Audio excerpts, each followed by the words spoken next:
When a millionaire with a hidden past rolls into a small Vermont town, he never expects a woman who refuses to be impressed. Calvin Hargrove pulled off the narrow county road and onto Wilderidge's main street just as the church bell chimed 10. A crisp October breeze rattled the golden leaves on the old maples lining the sidewalks. His black Range Rover, polished to a silent gleam, drew a few side glances from locals sipping coffee outside Mabel's diner. No one waved, and that suited him fine. He wasn't here for attention. Inside the SUV, the low hum of jazz faded as he shut off the engine. For a moment, he sat motionless, eyes fixed on the modest bustle ahead, a farmer's market spreading out in folding tables and checkered cloths. Cardboard signs read, "Fresh cider, $2," and "Pie" by Joyce. Somewhere a radio crackled out a smoky tune, Ella Fitzgerald, maybe crooning about autumn in New York. Though this place felt like the opposite of a city, Calvin muttered to himself, "Some people are impossible to please." A comment meant for no one, but it hung in the stillness of the car. Then he stepped out. The pavement felt softer here, as if footsteps mattered more. Mabel's diner gave off the smell of cinnamon and grease. Across the square, an elderly man in a quilted vest tipped his cap at a woman in a faded wool coat, gray at the edges, like she'd worn it through more than one winter. Calvin watched her crouch beside a boy no older than 8. The kid was near tears, patting his pockets in panic. "You dropped it by the pumpkins," she said gently, holding out a crumpled $5 bill. "Next time, tuck it in the inside pocket." "Buttons are tricky." The boy beamed. "Thanks, Miss Loretta." She nodded, a soft smile appearing briefly before she turned away, lifting a canvas tote back over her shoulder. Calvin's interest sharpened. Most people liked being thanked. She seemed more interested in disappearing back into her world. He followed her movements discreetly out of habit more than necessity. Loretta crossed toward a small wooden table near the town square fountain, stacked high with books worn at the edges. A handwritten sign read, "Take one pass, it on free reads." A group of older women chatted nearby while sipping cider from paper cups, and a wiry old man, cane in hand, was regaling 2 teenagers with a story about chasing raccoons out of his attic. The woman Loretta the boy had said sorted through the books, her fingers nimble, practiced. She laughed at something the old man said, and it came from deep in her chest, easy and unforced. Calvin lingered near a crate of gourds, pretending to examine them, but his eyes kept flicking back. Something about her plain scarf, knotted tight boots, scuffed eyes quietly alert, didn't match the rhythm of the place. Or maybe it matched too well. Eventually he crossed the square. "Excuse me," he said, holding up a 50. "I'd like to buy the whole cart. Consider it a donation." She blinked once slowly, then looked from the bill to his face. "This isn't a business," she replied, voice even. "It's a community table. That's why I'd like to support it." She smiled again, that same almost private smile. "It's not for sale, but you're welcome to take a book?" He hesitated, then lowered the bill. "Any recommendations?" Loretta turned to the stack and pulled out a worn paperback with a cracked spine. "This one's about a man who thinks he has everything until he figures out what he really needs. Doesn't come with a receipt." Calvin studied the title. "The Measure of a Man." "Subtle." "I don't do subtle," she replied. "That's just what was on top." He took the book and gave a quiet nod. "Thanks." She tilted her head, curious, passing through. "For now, then take 2. Some roads are longer than they look." He laughed, not fully, but enough that it surprised him. And her, too, judging by the flicker in her eyes. But she said nothing more, already turning back to rearrange the books. The wind picked up and scattered a few pages off the edge of the table.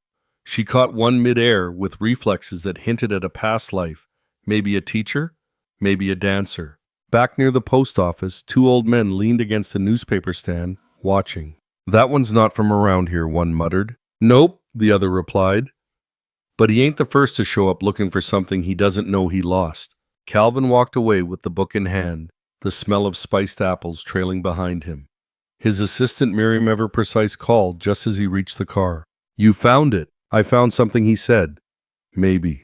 "Do I need to book a hotel?" "Not yet." Later that night, as the wind whispered outside his rental house on the edge of town, Calvin sat at the kitchen table, flipping through the book Loretta had given him. He hadn't read fiction in years. Before closing the cover, he pulled out his notebook. In neat black ink, he circled an address he'd asked about earlier. Wilderidge Public Library. Underneath it, he wrote, "She didn't flinch."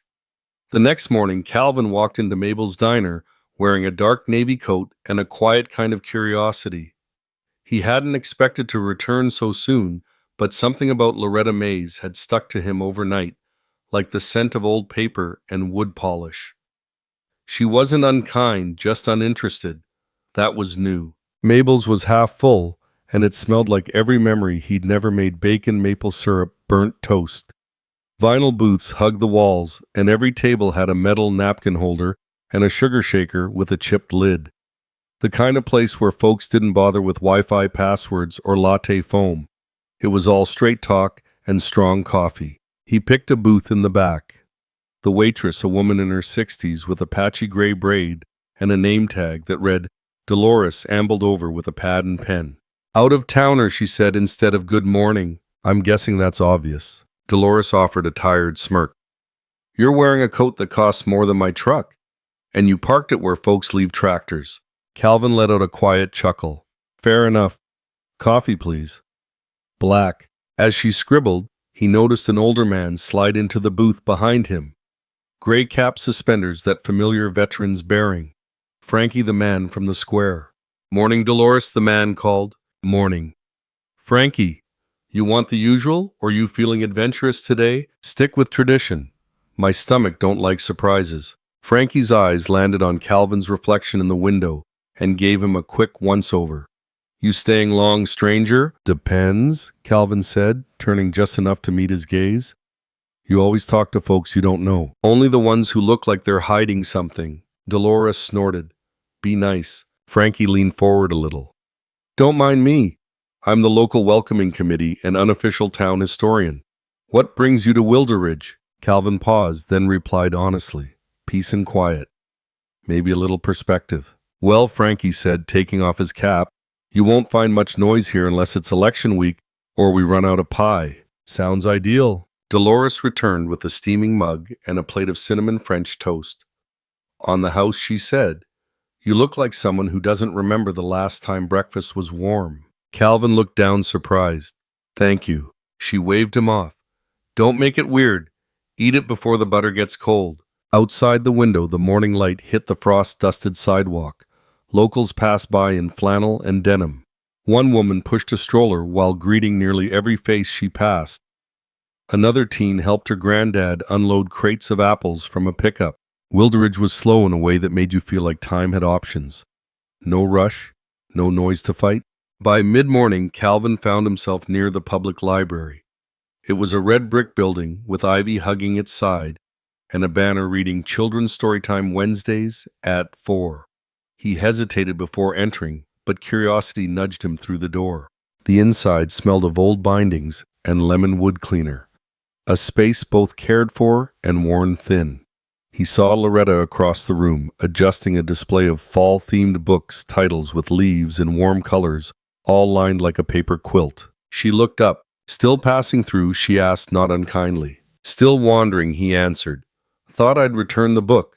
"Didn't ask you to," she replied, but held out her hand anyway. He gave it to her. "I read it," he said. "I assume that's what folks do with books." He smiled. "Do you always deflect kindness?" She placed the book gently onto the cart beside her. "Only when it comes with conditions." "I didn't come to impress you, Loretta." "I didn't say you did." They stood in quiet for a beat. Calvin glanced at a bulletin board behind her, paper snowflakes for the holiday drive. A photo of town kids reading to shelter dogs, a list of names under volunteers needed. "This place runs on volunteers. And duct tape," she added dryly. "We get a little grant each year, but mostly it's the town showing up. Seems like it matters to a lot of people." "It does." "Do you like it?" Loretta folded her arms, eyes scanning the tall windows where sunlight streaked in. "I like that it gives people space. Not everyone needs fixing. Some just need somewhere to be still." He didn't know why, but that landed harder than expected. Calvin looked around the room. The worn armchairs, the mismatched tables, the shelf that sagged in the middle like an old back.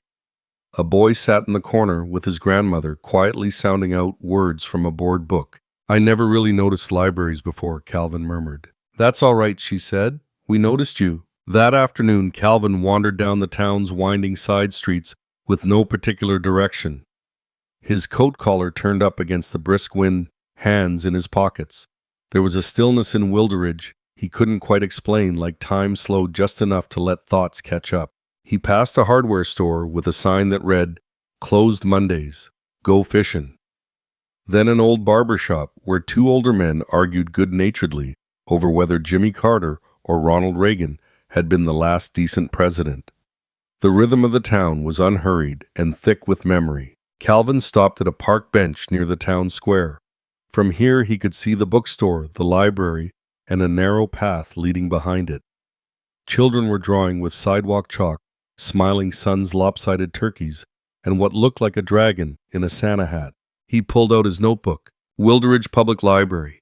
She didn't flinch. He stared at the words. Loretta hadn't blinked when he offered money. Hadn't leaned in when she learned who he was.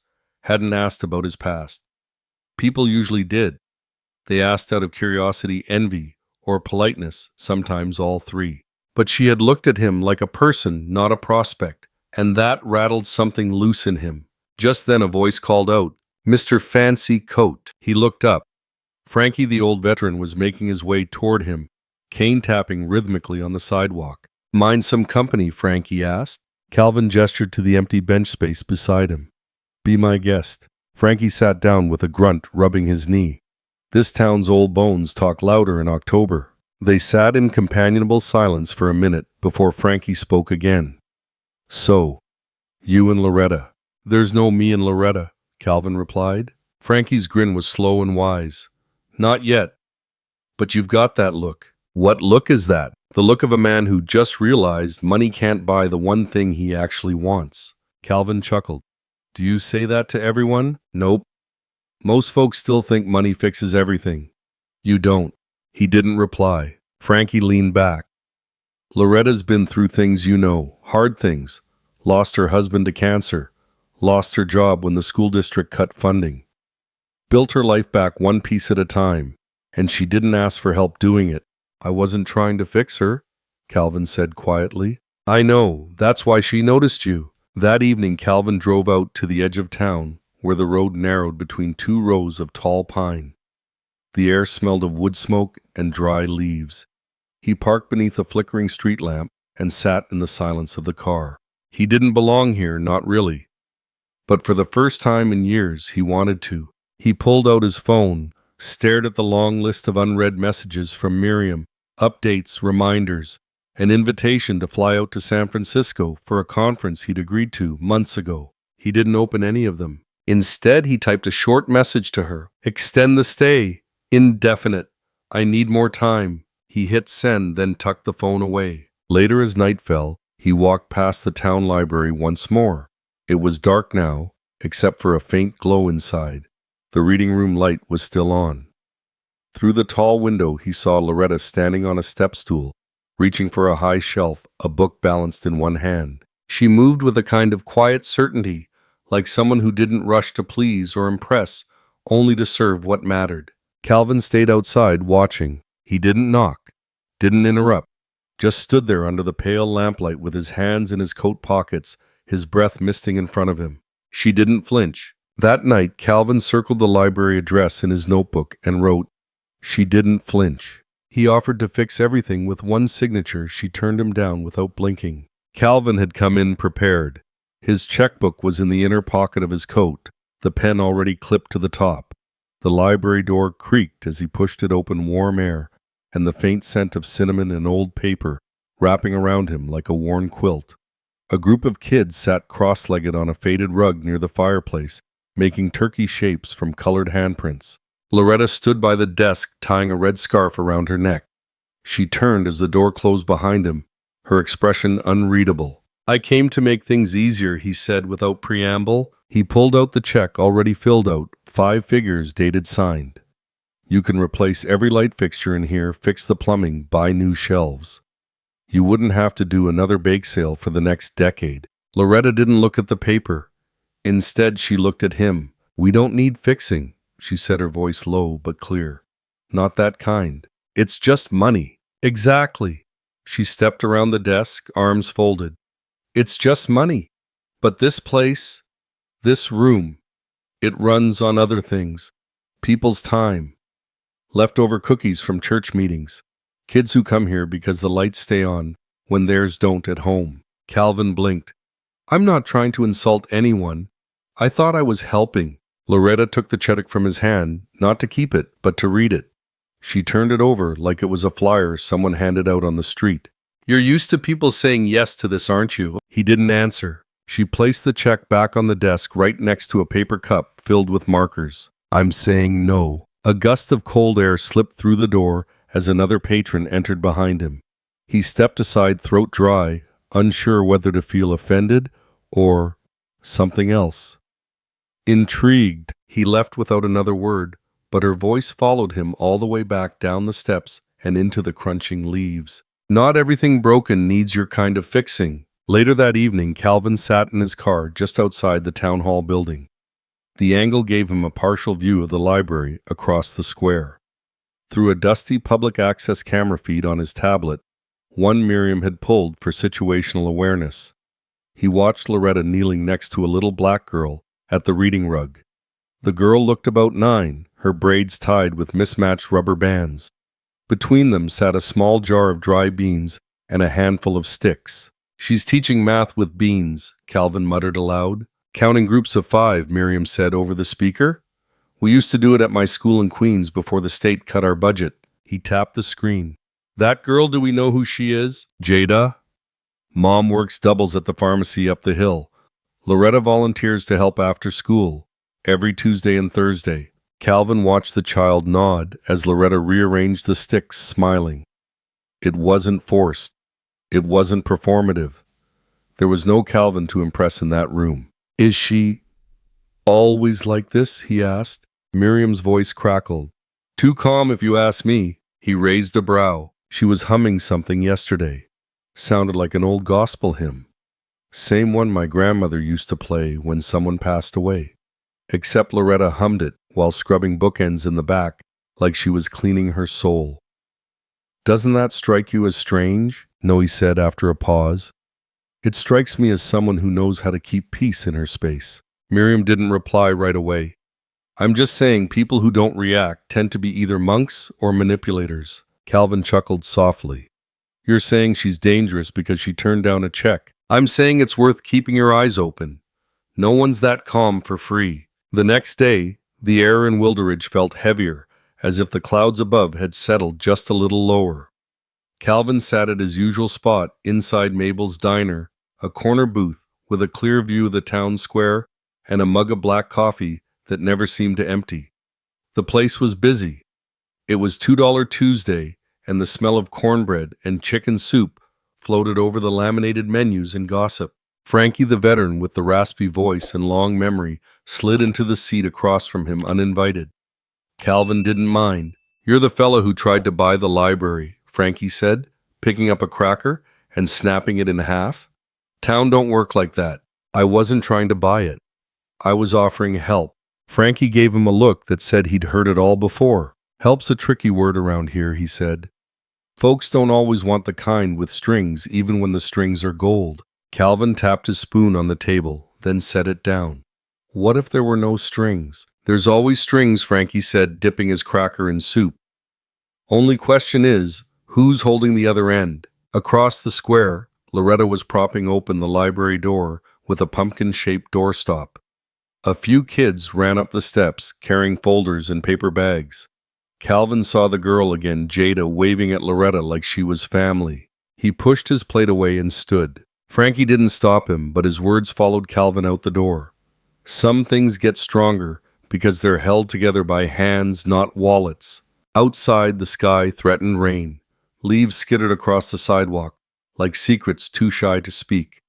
Calvin crossed the square and leaned against the lamppost, just watching. Through the large front window of the library, he saw Jada, again proudly showing Loretta a new drawing. Inside, the little girl's voice carried softly as she held up a crayon-colored sheet. "It's you and me, Miss Loretta. I call it Miss Loretta and the Story House. See, that's the rug and those are the bean jars. Loretta laughed, a genuine bell-like sound. You even got my scarf just right. It's the best part, Jada said. A beat passed. Then quieter, Mama said we might move again soon. I don't want to leave the Story House. Loretta crouched beside her, gently tucking a loose braid behind the girl's ear. You'll carry the stories with you, baby. They travel better than suitcases. Watching from the shadows, Calvin felt something shift like a splinter, working its way free from under his skin. That evening, Miriam pulled him aside before he returned to his cabin. I spoke to the mayor, she said, arms crossed. You did ask about buying the library lot.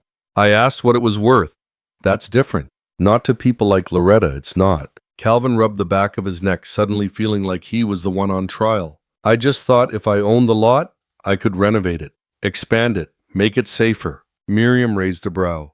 You didn't tell her. I didn't want her to think I was trying to control things. He didn't answer. She sighed. You want her to trust you. Then stop trying to skip the hard parts. That woman's lived through storms you don't even see coming. Calvin drove back to the cabin as the rain finally fell soft and persistent, like the town was whispering things it didn't want to say aloud. He built a fire in the stone hearth, more for comfort than heat. The room glowed gold and amber as he sat with a drink he barely sipped. The check Loretta had returned sat folded on the side table. He stared at the flames, saw her eyes again, not defiant, not angry, just unchanged. What if she's right? He pulled out his notebook, the one Miriam always teased him about, analog billionaire problems, she called it. Flipping past investment notes and property sketches, he found the page he'd marked last week. She didn't flinch. Now below it, he scribbled something new. Maybe it's me who's broken. He tapped the pen twice, then added, and maybe that's not something money can fix. The next morning, the frost clung to the edges of Wilderidge like a memory that refused to melt. Children ran with scarves trailing behind them, cheeks pink, laughter fogging the air as Loretta unlocked the library's creaky front door. She moved slower today, quiet, watchful. The way Calvin had appeared again yesterday, with another check and another offer, left a trace of unease in her chest. Jada greeted her at the steps, bundled in a purple coat, 2 sizes too big. Mama let me walk today, 'cause she's working the early shift. Loretta took her small hand, warm through the mittens. Then let's go find a good story before the heater forgets to work again. Inside the library had that old book smell, sweet and dusty, like something that knew how to wait. Loretta set the kettle on the hot plate behind the checkout desk and turned on the ancient tape deck. Gentle nature sounds birdsong. Soft breeze filled the room. Jada settled into the rug-covered corner where the counting beans and stick bundles were kept. As Loretta moved to light a candle in the far corner, the bell above the door jingled. It was Calvin. He stood just inside, a dusting of frost still on his boots, holding a paper bag and a cautious smile. Didn't bring a check, he said, as if it were a peace offering. Just coffee, for you. Loretta glanced at Jada, then back at him. This isn't a place for favors. It's not a favor. It's a cup of coffee. She didn't move. He placed the bag gently on the counter. Pumpkin spiced.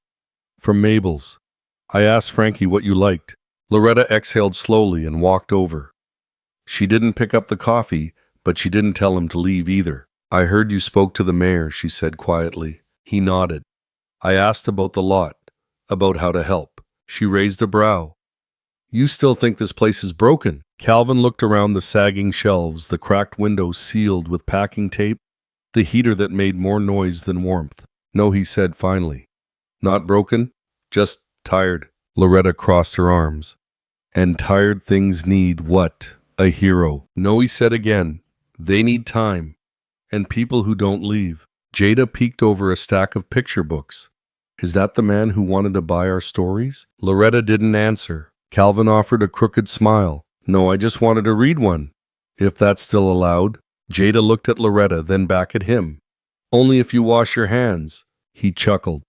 Deal. Loretta softened just a fraction. She nodded toward the back room.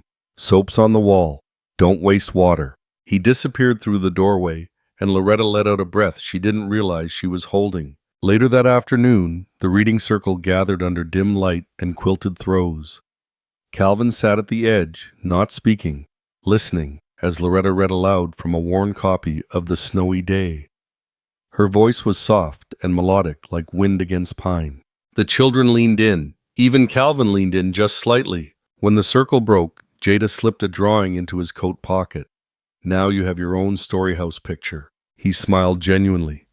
I'll take good care of it. By evening, most of the town had heard Calvin Hargrove had sat through an entire library reading without checking his phone once. It became one more story in a place full of quiet legends.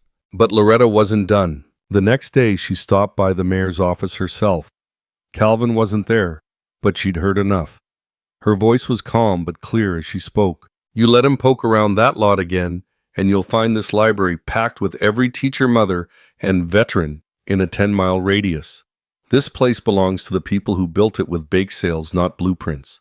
The mayor blinked, then nodded. That night, as the wind picked up and logs cracked in the fireplace of Calvin's cabin, he sat with Miriam reviewing a folder of sketches and estimates. Cancel them, he said quietly.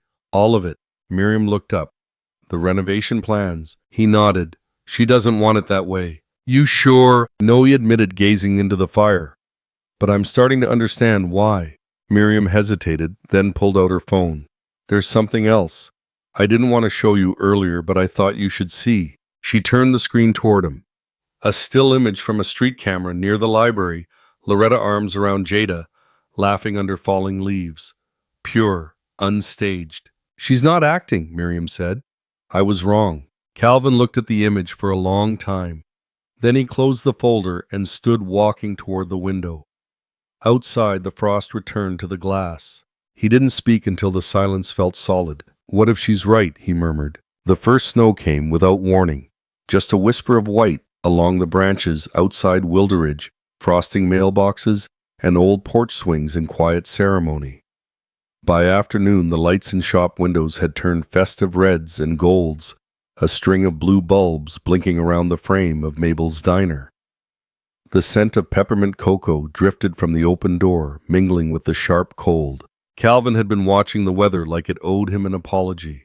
From his lakeside mansion, modern glass-edged and somehow sterile, despite its curated decor, he stood at the tall window, watching snow flurries skitter over the water. The lake hadn't yet frozen, but the air had shifted. Everything was quieter now. Tonight was the night. Are the candles lit? He asked, turning from the view. Miriam stood near the dining table, arms crossed, eyes scanning the settings. Yes.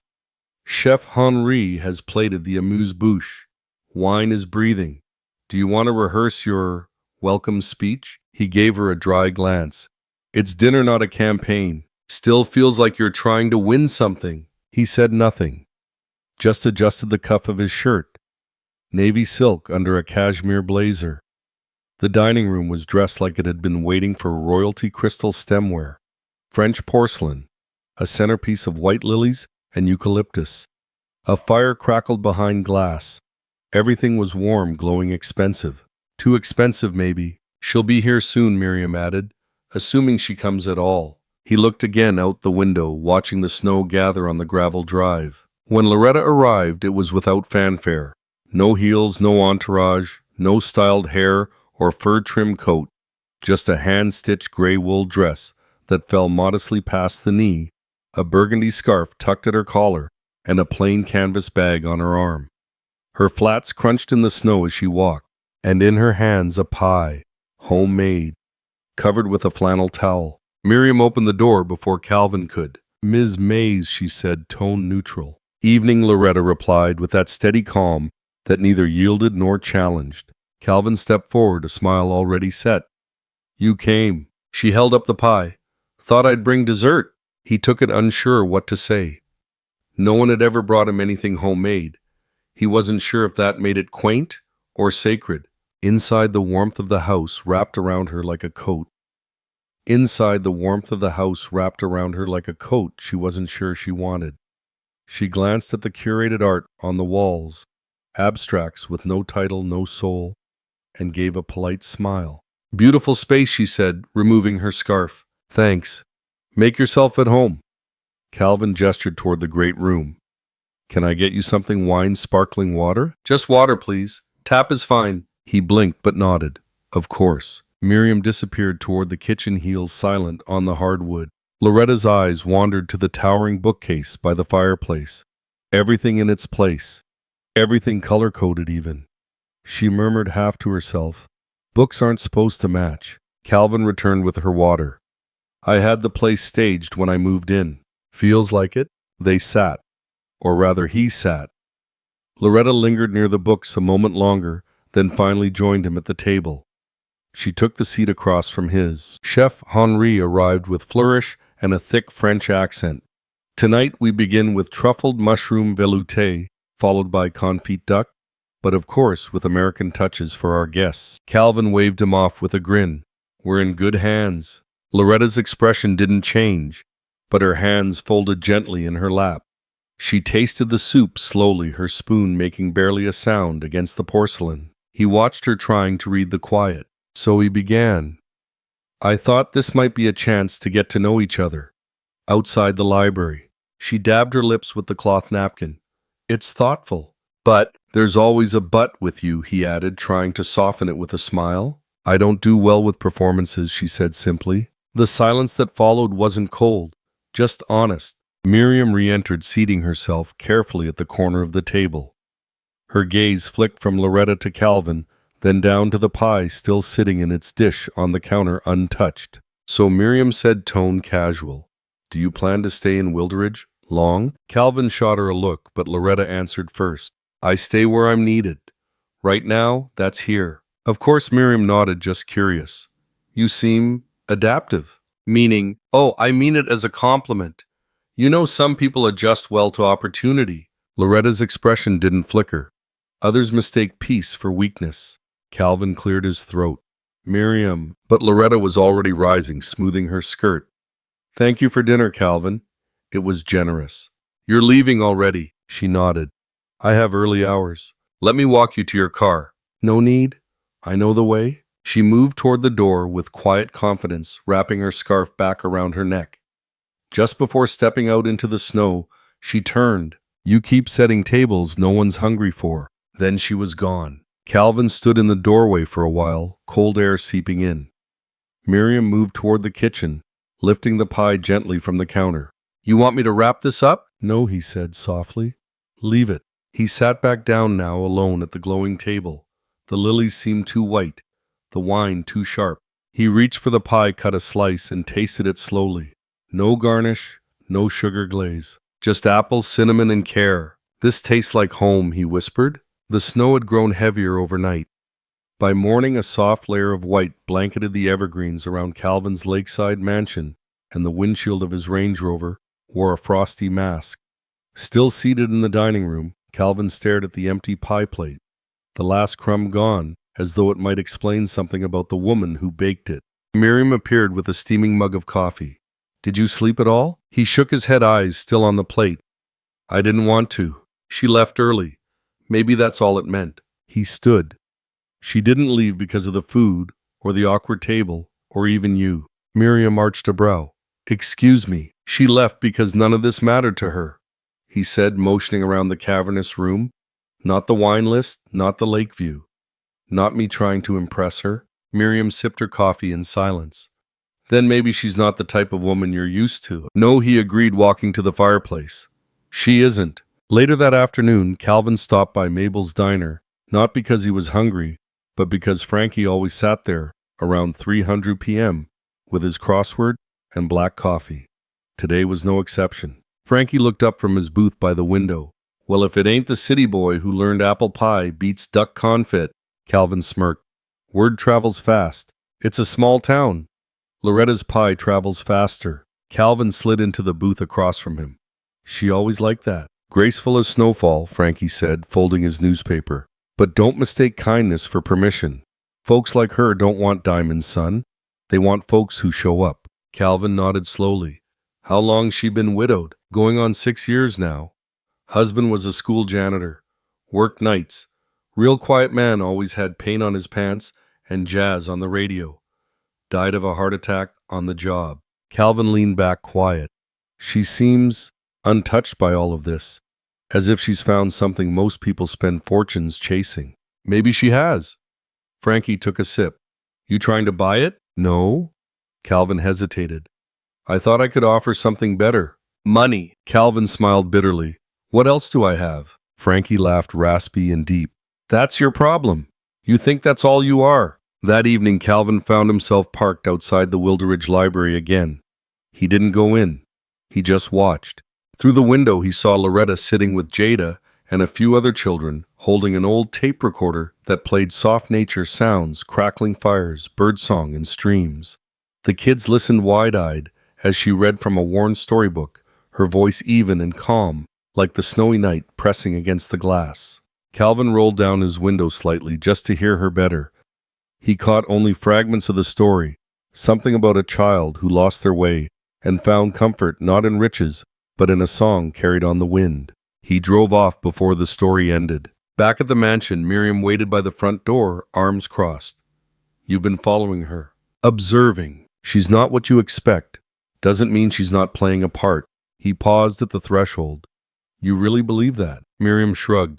No one's that calm for free. Calvin didn't answer.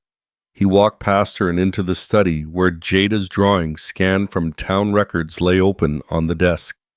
The story house with crooked windows and children's faces beaming inside. He stared at it for a long time. Then he turned off the lights. The mansion looked even larger in the dark, every surface gleaming but hollow.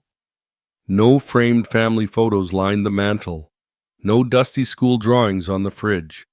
The only noise was the hum of the central heat clicking on with the rhythm of a machine, not a home. Calvin stood in the kitchen, a soft towel in one hand, drying the same glass he'd already dried twice. The untouched French desserts were still covered with silver domes on the sideboard, and the dining table remained perfectly set, as if waiting for ghosts. He looked again at the pie tin Loretta had brought.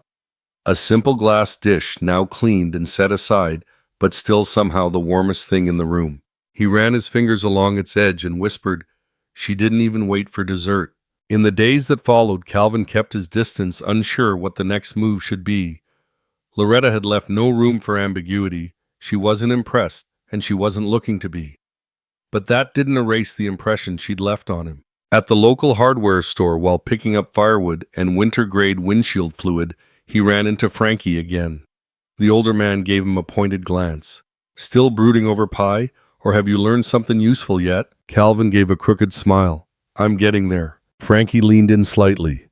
You know what she used to say when her husband was still around? We don't need much if we got warmth, music, and a roof that doesn't leak. Calvin nodded. She said something like that the other night. Frankie handed him a tin of salted peanuts from the shelf. Then you better stop trying to impress her and start listening. Real listening. Not your kind of strategic silence. Calvin turned the tin over in his hands, then added it to his basket. That evening he sat by the fireplace, finally lighting it with the pine kindling he'd gathered himself. He placed a single plate in front of the fire, just a slice of Loretta's pie he'd saved in the fridge, now warm again. No silverware, just the slice, and his fingers picking it apart slowly. Outside, snow began to fall again, soft flakes whispering against the tall glass windows. He took a bite. It was imperfect. Crust slightly uneven apple chunks, too big in some places, the sugar not quite caramelized all the way, and yet it tasted like something he hadn't had in years. Something real. He closed his eyes and let the cinnamon linger on his tongue. For a man who dined at every five-star restaurant in Manhattan, it was unnerving how much this moved him. He opened his eyes and stared into the fire. The embers glowed quietly, no flash, no drama, just warmth. And from somewhere inside him the words came out. This tastes like home. He thought a grand gesture would win her over, until it tore down everything she held dear. Snow fell gently over Wilderidge, like sifted powdered sugar on an old quiet pie. Thanksgiving was only a few days away, and the town had started to hum with a warm kind of chaos. Handwritten invitations, paper turkeys made from the traced hands of children, and crockpots already waiting by church doors. Loretta had just finished pinning the last orange and brown flyer to the library door that morning. It read, Thanksgiving, potluck, all welcome, bring something warm, even if it's just a smile. She tucked her scarf tighter around her neck and took the long way back toward Mabel's, where Frankie said he'd saved her a slice of banana cream. She liked walking through the town this time of year, white rooftops wreaths with red bows, a dog barking from inside a pickup. But as she passed the library again, she froze. There were men, at least 4 of them in orange vests, hauling lumber and steel poles. The porch, that old creaky thing she and Frankie had fixed up themselves one spring with borrowed nails and mismatched wood, was already half gone. Her handmade welcome sign, painted with Jada and the neighborhood kids just last fall, was lying face down in the snow, a muddy boot print across the letters. She didn't move, didn't shout. Her breath came out in short clouds as she took in the sound of drills and hammers, replacing 20 years of gentle footsteps and story-time whispers. Across the street, Calvin was stepping out of his Range Rover, looking far too pleased for a man who had just broken something sacred. His cashmere coat was buttoned sharp, a leather folder in hand. "Loretta," he called, waving as if he hadn't just uprooted a legacy. "I was hoping to run into you." She turned to him slowly, eyes unreadable. "I have something I want to show you," he said, already opening the folder.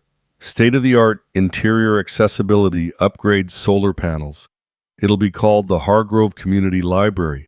I wanted it to be a surprise." She didn't look at the pages. Instead, she looked past him at the crew, tossing the children's cardboard leaves into a large trash bin without a second glance. At the sagging porch rail, now being cut loose from the frame with a power saw. At the painted windows that had once said, "Welcome home, reader." Finally, she looked at him. "You just erased 20 years of our stories?" she said, her voice low, firm, almost kind. Calvin blinked. "I was trying to help." "No," she said. "You were trying to fix something that wasn't broken." He tried to defend himself. "Loretta, that building was falling apart. You said so yourself." The heating barely worked the lights. "You don't give someone a gift by changing who they are." The words hit harder than any winter wind could. Calvin opened his mouth, but nothing came. He glanced down at the glossy renderings in his hand. Clean lines, modern chairs, polished wood floors, and realized not one of them had her in it. She stepped past him slowly, her boots crunching through the snow. As she passed the blueprint folder, she let her fingers touch it lightly, then kept walking. When she was several yards away, she turned. "I told you," she said. "People don't trust things they don't build together." And then she was gone, scarf blowing behind her, her figure slowly swallowed by the flurries. Behind her, the blueprint folder slipped from Calvin's hand and landed in the slush. Calvin stood in the snow long after Loretta had disappeared from view. The renderings he'd dropped were slowly soaking through, curling at the corners like forgotten leaves. He didn't move until one of the construction crew shouted over the noise, asking where to place the new signage. He waved them off without looking. Back in his rental cabin that evening, the fire in the hearth was crackling, but it brought no warmth. The air inside the room felt hollow, like it had been emptied of something important. Calvin sat on the edge of the leather sofa, a glass of untouched bourbon in hand, staring at his sleek laptop screen. On it, the blueprint for the new library glowed in digital clarity. Every line was perfect, every measurement correct, and somehow entirely wrong. He closed the laptop with a sharp snap. Across town, at Frankie's little house with the blue shutters, Loretta sat by the fireplace with a mug of peppermint tea. Jada was curled next to her, using up the last scraps of colored paper to make a new Thanksgiving gratitude tree. She cut out leaves and wrote things like hot soup cozy socks and Miss Loretta's hugs. Frankie brought over an extra blanket and draped it over both of them, his voice low. "Town's already whisperin'. Said he never asked nobody. Said you warned him." Loretta didn't answer. She watched the fireplace quietly as Jada began humming an old gospel tune, soft and off-key. It was the same tune Loretta sometimes hummed while shelving books or folding flyers, one her mother used to sing when the world felt too sharp. "I liked our porch," Jada said suddenly. "The new one looks shiny, but it don't feel like story time." Loretta stroked her hair gently. "Not everything new is better, baby, and not everything better comes with a price tag." Jada yawned and handed over her latest drawing. It was another picture of the story house, but this time the house had no porch. Just Loretta sitting on the steps with children books floating around them like stars. Back at the cabin, Miriam walked in without knocking as usual. Her cheeks were red from the cold, her boots crunching softly against the floor. "You all right?" she asked, tossing her gloves onto the side table. Calvin didn't answer. She scanned the room, then noticed the crumpled blueprint in the trash. "I heard. Frankie told someone at Mabel's, and now everyone knows. You sure know how to make a splash." "I thought it would mean something," Calvin said flatly. "Something good. You didn't ask her. I was trying to do something real. Something that mattered. You bulldozed her home base, Calvin. That library isn't just walls and shelves, it's the beating heart of this place. You replaced it with a receipt." He looked up, eyes tired. "You think I don't know that now?" Miriam sighed, pacing slowly. "She didn't want your money. She wanted your presence. A neighbor, not a benefactor." Silence stretched between them like fog. Then she added quietly, "You might have lost her, you know." Calvin leaned back, eyes on the ceiling. "She told me I erased their stories." Miriam tilted her head. "Then maybe you'd better find a way to write a new one." The next morning, Wilderidge woke to bright skies and white rooftops, Thanksgiving just 2 days away. The town buzzed with casseroles and borrowed folding chairs. Calvin, in a wool peacoat, stepped carefully into the church basement where volunteers were setting tables with mismatched cloths and little cards that read, "Welcome Neighbor." He spotted Frankie near the back, lifting a giant pot of sweet potatoes. "Need a hand?" Calvin asked. Frankie raised a brow, but didn't argue. "Sure. Don't drop it takes a special man to ruin a holiday yam." They worked in silence for a bit until Calvin spoke. "She's not speaking to me." Frankie chuckled dryly. "Son, she's still speaking. You just stopped listening when the words got quiet." "I didn't mean to hurt her." "I believe you," Frankie said, adjusting a tray. "But good intentions without wisdom are like pouring water on firewood. You just make it harder to light again." Across the room, Jada entered holding a paper turkey in one hand and Loretta's handmade invitation in the other. She spotted Calvin and walked up her boots, squeaking against the tile. "Miss Loretta says she's staying home today," she said. "She said she doesn't feel like being around noise." Calvin knelt to meet her eye level. "Did she say anything else?" Jada nodded. "She said, people should know better than to fix things without asking, and that a real story is something you build with your hands." Calvin's face softened. "She's right." Jada pulled something from her coat pocket.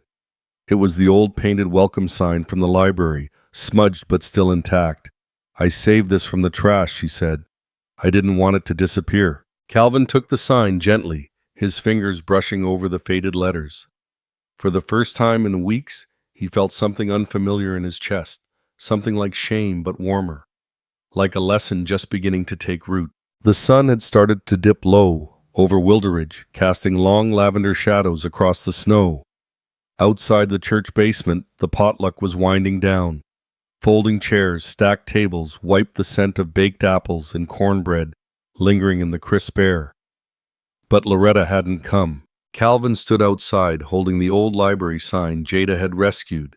It rested under his arm, edges chipped, colors dulled, but the message still clear.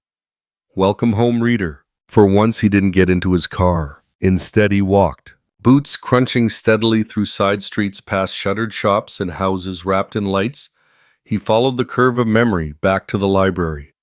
The work crew had packed up for the day. The porch was gone, replaced by a flat concrete base and scaffolding where charm used to live. The air smelled like sawdust and insulation. He didn't go inside.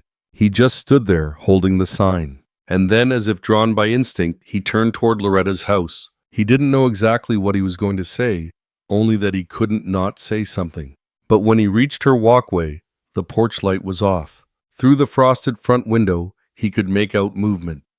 A flicker of television light, and Loretta curled on the sofa with a blanket draped around her and a mug in hand. She was alone, still, silent. He stood there for a minute, two, then turned away. On the walk back, Jada spotted him from the corner near Frankie's. She was holding a small paper bag and chewing something. "Hey," she said, stepping into his path. "You forget something." He looked at her gently. "No, I think I already took too much." Jada tilted her head, then offered the bag. Want a cookie? He smiled despite himself. Only if it's not store-bought. It's not, she said proudly. Miss Loretta made 'em last night. She said baking calms her down. Calvin took one. Oatmeal raisin. It tasted simple, human. They stood together quietly until Jada tugged his coat sleeve again. Will you fix it? She asked. Fix what? The story house. She said, eyes big and serious. Miss Loretta won't come back to the story house. Her voice cracked just slightly at the edges, and Calvin felt it like a sharp tap against his ribs. He crouched to her level. I don't know if I can fix it, Jada. I think I broke something I can't buy back. Jada shrugged like a child wise beyond her years. Maybe you shouldn't buy it back. Maybe you should just build it better with her this time. And then she was gone, skipping off into the dusk with her paper bag swinging at her side. Calvin stood there for a long time. Snow started to fall again, delicate and hushed. Landing on his coat, his hands the library sign still tucked under his arm. He looked down at it one more time, running a thumb across the faded paint. Then he turned and walked straight to the edge of the construction zone, where the dumpsters sat half full. Quietly, he pulled open the back door of his car, laid the old sign across the seat, and shut the door. That night, he didn't open his laptop. He didn't pour himself a drink. He sat at the dining table in silence, staring at a blank sheet of paper. Then he picked up a pen and began to write something by hand for the first time in years. The man who thought he owned everything lost the one thing that ever truly mattered. The sky above Wilderidge had turned the color of pewter, heavy and unmoving. Wind clawed through the bare trees, leaving only the memory of leaves behind. Snow threatened at the edges of the horizon, but hadn't yet fallen. It was the kind of cold that settled in your bones and refused to leave. Inside Calvin Hargrove's lakeside mansion, the temperature didn't feel much different. The fire burned low, but no one had bothered to stoke it. The radiant floors hummed, but the corners of the room stayed shadowed and cool.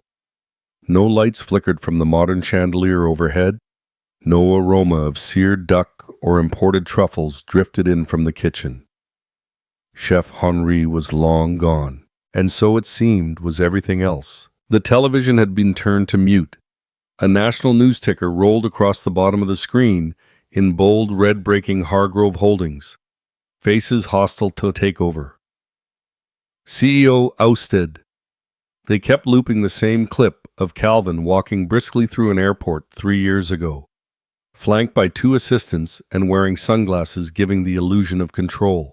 But now there were no assistants. The phones, 4 of them, lay face down on the granite counter, powered off. Miriam had stopped asking if he wanted to speak to his lawyers. She mostly just kept to herself, now brewing black coffee and watching the snow line creep lower every day. It wasn't anger that filled the halls of the mansion. It wasn't even despair. It was absence, like something had been hollowed out and no one had noticed until it echoed. Calvin sat in his study, not reading, not writing, just existing. He still wore the same wool sweater from yesterday. His face hadn't seen a razor in days, and he didn't care. He had always been a man of order appointments at 15-minute intervals, leather planners, cufflinks in labeled trays. Now the clock above the fireplace ticked with no agenda but its own. Down in town, folks whispered. At Mabel's, someone passed a folded newspaper around between bites of buttered toast. At the library, now temporarily relocated to the church basement, Frankie pretended not to hear questions about that big-shot fella losing everything. Jada asked Loretta if it meant Calvin was going to move away. Loretta only smiled softly and said, "We'll let people make their own choices." But later that afternoon, Jada clutched a paper bag of gingerbread cookies and looked up at Loretta with determined eyes. "You promised we'd bring some. You said we would." "I did," baby Loretta answered, wrapping her scarf around her neck. "And we will." So with the bag in one hand and Jada bundled in layers of wool in the other, Loretta made her way back up the winding hill road. The Hargrove mansion loomed as it always had, modern, pristine, too large for its own warmth. Jada ran ahead up the steps, her boots crunching in the frost. She knocked. No answer. "Try again," Loretta said, stepping forward. Another knock. Eventually the door creaked open. It wasn't Miriam. It wasn't a housekeeper or a driver. It was Calvin. He looked thinner, not in body but in weight, like something had been shaved off him slowly, and without his permission. He blinked at them, then stepped aside silently. Jada entered first, calling out, "We brought cookies," and made a beeline for the kitchen. Loretta followed slower, scanning the space as though it had changed. And it had. No piano music, no scent of expensive candle wax, no footsteps echoing from upstairs. Just stillness. "Did you know," Calvin said, his voice rasping slightly, "that if you unplug every security system in this place, it doesn't even make a sound?" Loretta looked at him.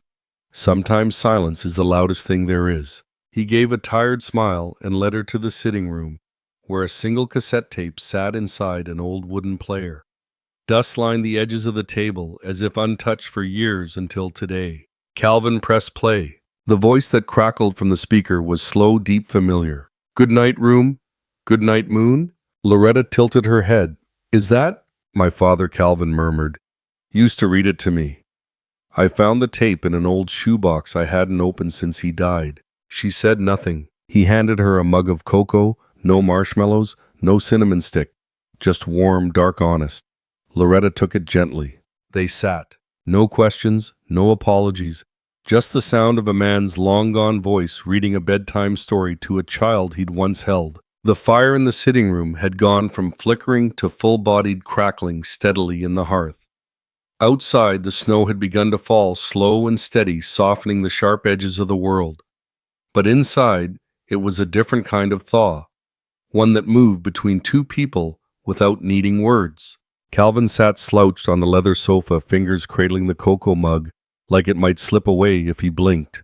Loretta leaned back into the armchair, one leg crossed gently over the other, her coat still on a quiet presence, more than a visitor. The cassette tape had long since stopped. The only sound was the ticking of the old mantel clock and the subtle pop of wood shifting in the fire. "It's strange," Calvin finally said, his voice low, "how something so small a voice on a tape can bring you back." Loretta glanced toward the player. "Memory's funny that way. It waits in quiet places." He nodded, lips pressed. "I used to think, if I could just buy enough things, fill up the space, I wouldn't hear the echoes." She didn't reply. She didn't need to. He exhaled slowly. "My father wasn't a warm man, but that tape, he made it when I was 5. He must have known something I didn't, that I'd need to hear it again someday." Loretta looked at him fully now, her gaze unflinching but soft. "We all need to hear love, especially when we've forgotten what it sounds like." A silence settled, gentle this time, the kind that held rather than hung. Jada peeked into the room just then, her mittened hands holding a napkin. "Can I give Mr. Calvin one now?" Loretta motioned her in. The little girl stepped forward, unwrapping a still warm gingerbread cookie shaped like a star. She placed it carefully on the coffee table, then added as if it needed explaining, "This one has extra cloves. That's the way Miss Loretta likes it." Calvin smiled faintly. "Then it must be the best one." Jada beamed, then skipped off her boots, tapping down the hallway. He picked up the cookie, examined it like it held a secret. "She's good at reading people. She's good at seeing," Loretta said, "which isn't always the same." Another pause. He took a bite, ginger clove, just enough sugar. It wasn't elegant. It wasn't Instagram-worthy. It was honest. He closed his eyes for a moment, chewing slowly. Then, almost too quietly, he said, "Everyone left." Loretta turned slightly. "What do you mean?" Calvin set the cookie down. "When the story broke about the company, the shares, the lawsuits, even the parts that weren't true, everyone scattered. The board froze me out.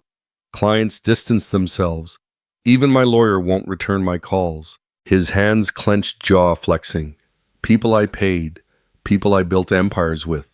And now," Loretta stood and crossed the room, taking the seat beside him on the couch. She didn't touch him. She just sat near. "You never had to pay me to stay," she said simply. His breath caught just for a second. The fire cracked louder, filling the moment that neither of them dared break. He stared at the mug in his hands like it held more than cocoa. Then, voice thick and low, he asked, "Why did you come back?" She looked at him steady. "Because Jada asked me to. Because it's gingerbread season. Because even people who mess up still need warmth." He turned to her then fully. "I hurt you." "Yes, I tried to fix things in the only way I knew how." "I know." He didn't ask for forgiveness. She didn't offer it. But they sat there, two souls softened by cold and time and the ache of not getting it right the first time. Miriam passed quietly through the doorway with a folded blanket in hand. She laid it gently over the back of the couch and nodded at Loretta, then disappeared without a word. Calvin watched her go. She's been kinder than I deserve. Loretta tilted her head. Or maybe she knows what it's like to be silent for someone who needs it. He closed his eyes again. I'm tired. Then rest. She pulled the blanket over his shoulders like a mother would a son, then stood. I'll leave you to the fire. As she stepped toward the door, she fumbled slightly, then smiled. I think I left my gloves on the kitchen counter. He opened one eye. Then you'll have to come back for them. She gave the faintest nod. The snow was heavier now, drifting down in hushed swirls across the windows. Inside the kitchen, the silence remained soft as linen and almost holy. Calvin stood alone by the sink, rinsing out the cocoa mugs with water that had just barely gone warm. He glanced at the gloves on the counter, dark wool, simple stitching, one thumb slightly frayed. They were hers. She hadn't forgotten them. Not really. People like Loretta didn't forget things by accident. A beat of something stirred in him. Not hope exactly, something quieter. Something like stillness that didn't hurt. He dried the mugs, set them upside down. Then on a whim crossed to the old shoebox he'd left near the fireplace the night before. The cardboard was soft at the edges, the corners taped. Inside, photos he hadn't looked at in years. Old letters, a pair of cufflinks that had belonged to his grandfather. And resting on top, folded once a piece of notebook paper, smudged with colored pencil. He unfolded it gently, a child's drawing, crayon bright and a little crooked. In it, a small red building with books flying out the windows like birds. Trees with cotton ball snow. A stick figure of a brown-skinned girl holding hands with another figure labeled Miss Loretta, both smiling wide as moons. Across the top in block letters, thank you for the story house. Jada. He stared at it, breath caught. The words looked back at him like a mirror. The story house. He hadn't built one. He'd almost destroyed it. And yet, she had still said thank you. His knees bent under him before he even realized he was sitting on the floor, elbows on his thighs, the paper trembling slightly in his hands. The kind of trembling that doesn't come from cold. It took a long time before he could fold the picture again. Later that night, long after Jada had been tucked into bed and Loretta had returned home, Calvin sat at his kitchen table, staring out the glass wall toward the lake. Snow blanketed the trees now. The evergreens along the edge of the property looked like something out of a postcard. But for once, he didn't feel like the one holding the picture. He felt like he was in it. He got up, opened the pantry. No truffle oil, no French cheeses. But there in the back sat a can of tomato soup he didn't remember buying. A dent in the side label peeling a little. He set it on the counter. He heated it, slowly stirring with a wooden spoon. No garnish, no side dish, just soup. And silence. He carried it to the living room, settling back into the couch, this time under the blanket Miriam had left earlier. The fire had dulled to embers, but the warmth still lingered. He took a spoonful of soup. It was slightly metallic, too salty, but warm, real. And for the first time in what felt like years, he didn't reach for a phone. He didn't check an email. He didn't plan. He just let it be. The doorbell rang sometime past 10. Not a knock. A soft chime. He blinked, set the bowl aside, stood. At the door stood Frankie, hunched under a thick green coat scarf, tucked in tight, a knit cap pulled over his gray curls. Evening, son, the older man said. Calvin stepped back, surprised. Frankie, everything okay? Frankie smiled gently. Can't sleep when the snow's fallen. Old bones get restless. He held up a small thermos. Figured you might need something better than canned soup. Calvin chuckled, actually chuckled. That obvious. Frankie came in, set the thermos down. Loretta told me you like quiet. I figured you might like company too. The kind that don't ask for much. Calvin nodded. Thank you. The two men sat in the kitchen, sipping what turned out to be the best mulled cider Calvin had ever tasted. No one said much. Frankie told a story about a Thanksgiving in 1963 when the turkey caught fire and someone brought fried chicken from Mabel's instead. Calvin listened. And when Frankie finally stood to leave, he clapped a hand on Calvin's shoulder. "She'll come around," the old man said. "Not because of the money, not even because of the regret, but because you showed up tonight as a man, not a wallet." Calvin nodded throat tight. "I don't know how to be that man. Not all the way. None of us do. We just try." Frankie smiled again, eyes twinkling. As the door closed behind him, Calvin looked down at the folded drawing once more. Then, with sudden clarity, he reached for his pen. On the back of Jada's picture, he wrote one line. "The story house wasn't mine to give, but maybe I can help rebuild it your way." Christmas Eve arrived wrapped in stillness and snow. Wilderidge shimmered under soft flakes and candlelight. Every sidewalk along Main Street glowed with paper lanterns, flickering gently in the cold. The scent of cinnamon and burning wood drifted from chimneys, and the sound of carolers, tentative at first, then confident, rose in familiar harmony beneath a navy sky. Silent night echoed off the brick walls of Mabel's diner and faded into the pine trees beyond the square. At the edge of the town, a small white envelope slipped under a door, waited to be found. Loretta stood in her hallway scarf in hand, staring at it as though it might vanish if she blinked. Her fingers were slow to open it, careful not to tear the edges. Inside, just one line of ink on thick paper. "Please come." No speeches, just presence. No signature, but she knew the hand. It had steadied once over a checkbook, tried to fix what could not be bought. This time it asked for nothing. She didn't tell anyone she was going. She simply wrapped herself in her wool coat, slipped her feet into worn boots, and tucked her gloves in her pockets. The wind kissed her cheeks as she stepped outside. Frankie's porch light across the way blinked twice, then dimmed.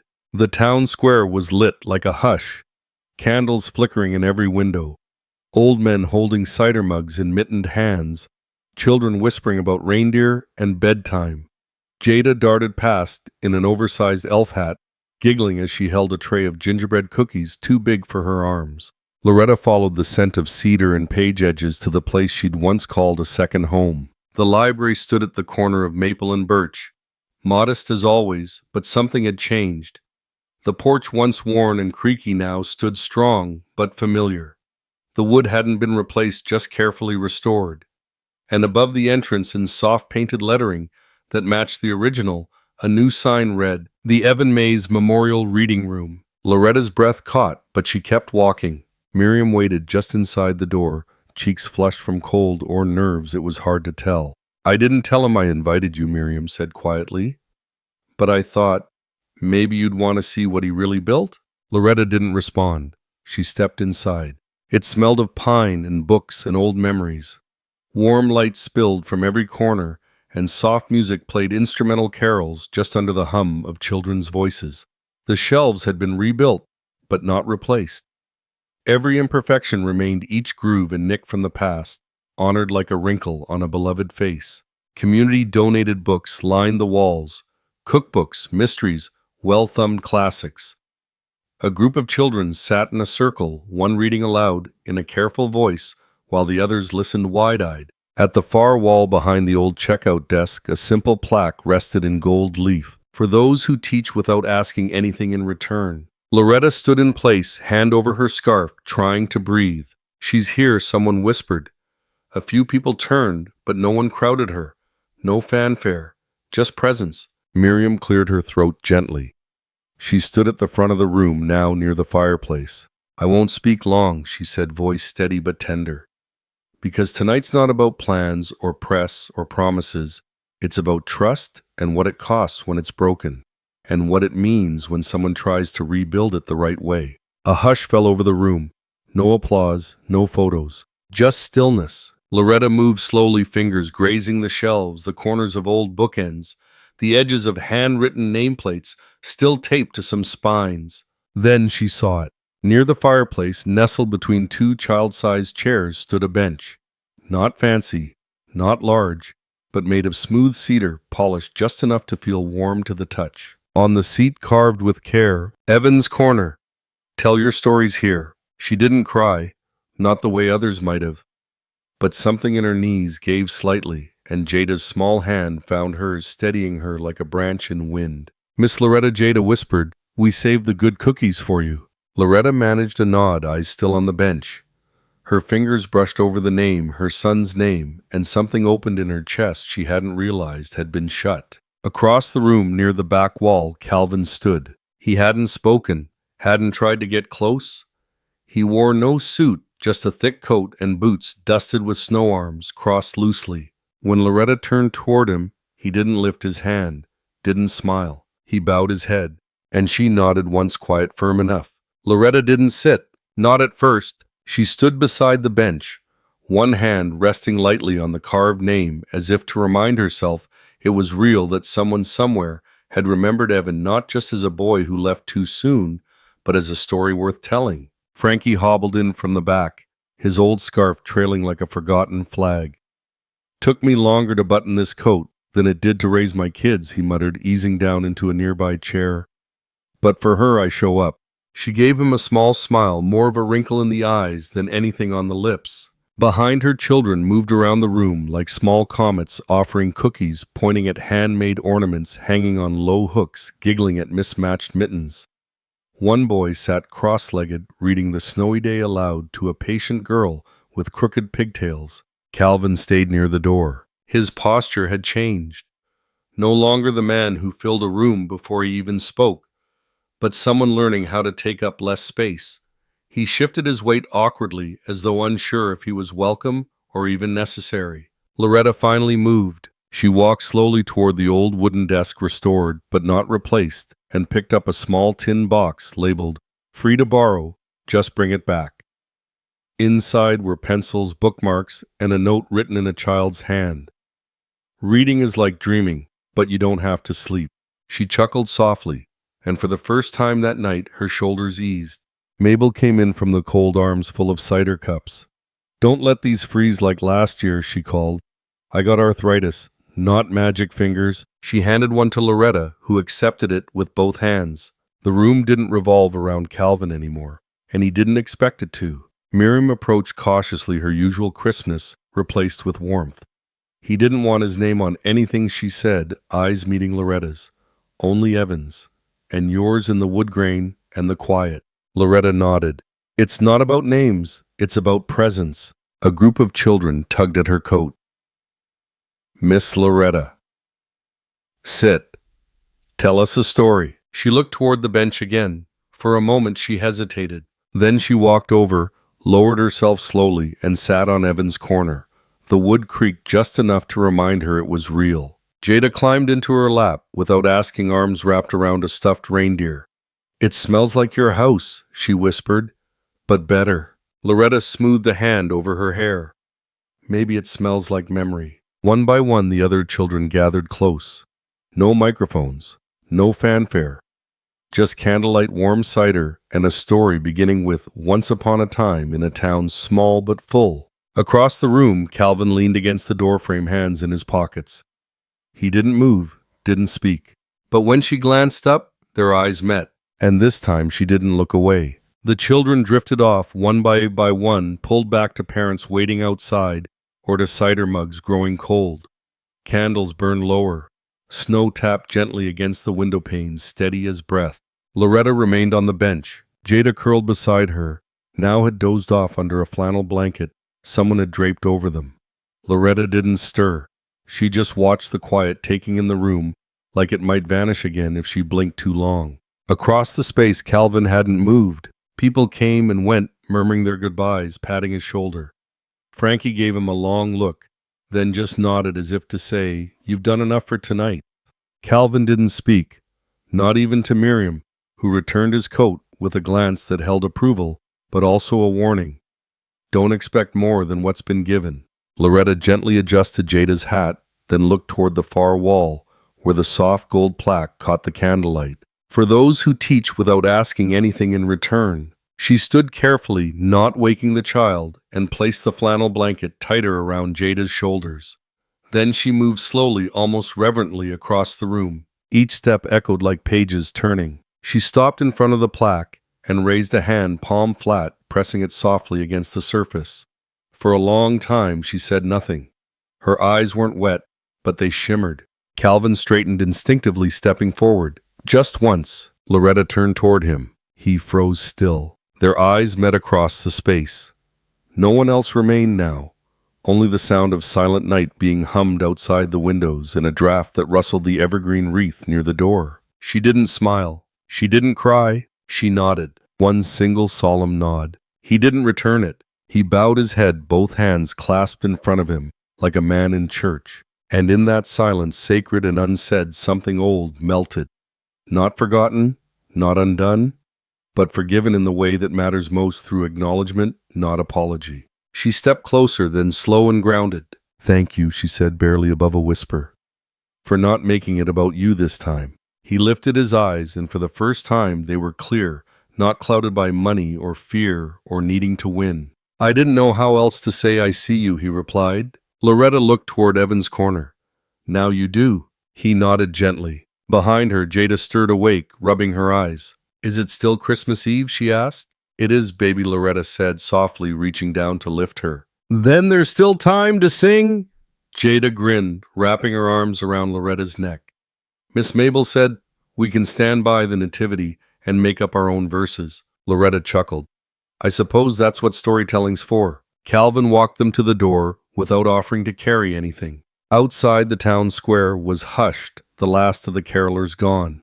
But the candles still burned. Loretta paused on the steps. Jada nestled against her. Then, almost as an afterthought, she turned. "I left something inside," she said. Calvin looked puzzled. She smiled faintly. "It's yours now." And with that, she walked down the steps, boots crunching softly in fresh snow. Calvin stepped back into the room, scanning the space. Everything looked the same. Nothing seemed left behind. Until he noticed it folded neatly on Evan's bench. Her gloves, same ones she wore the day they met, when she stood by a cart of free books and refused his donation. He picked them up slowly, holding the soft wool in his hands. They were warm, like memory, like home. She never asked for anything, not his money, not his attention. But by simply staying true to herself, she gave him everything he didn't know he needed. Sometimes the things that change us aren't loud or expensive. They're homemade pies, tiny drawings, and the quiet presence of someone who sees through the noise. Like a light in a window on a long winter night, small kindness has a way of finding its way back home. If this story stirred something in you, consider passing on a little warmth to someone who may be waiting for it in silence.